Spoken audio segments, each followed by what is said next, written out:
So, thank you kayo.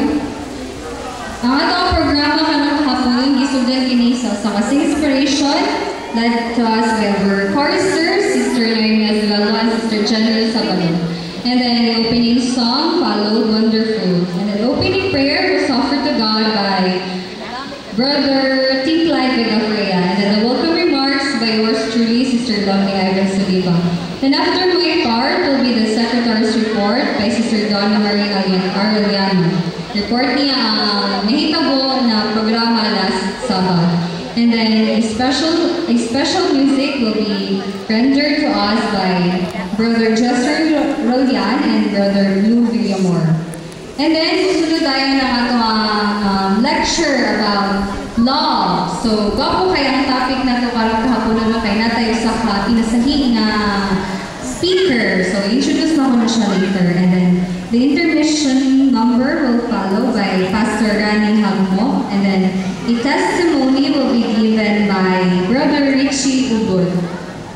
And then intermission number again by Sister Aduet, by Sister Donna Marie Arellano and Brother Ronville Necesario.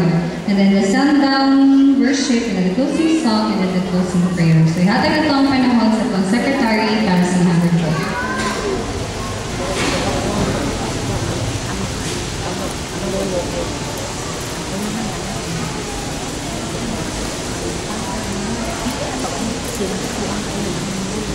Good afternoon and Sabbath. Our program last Saturday was started with a inspiration by Brother Tim Clyde Vegafrea, Sister Cheryl Dominato, Sister Donna Maria Arellano, Sister Cheryl May Artizanes, and Brother Manuel Necesario. Then next is the opening song and the opening prayer, and then the welcome by Brother Cricket Francisco. The Secretary's report was given to us by Sister Donna Maria Arellano, and after the Secretary's report was the Bible quiz by Sister Cheryl May Artizanes. After the Bible quiz was the intermission number by the ECC instrumentalist, and after the intermission number was the part of our program, which is the play by the selected youth.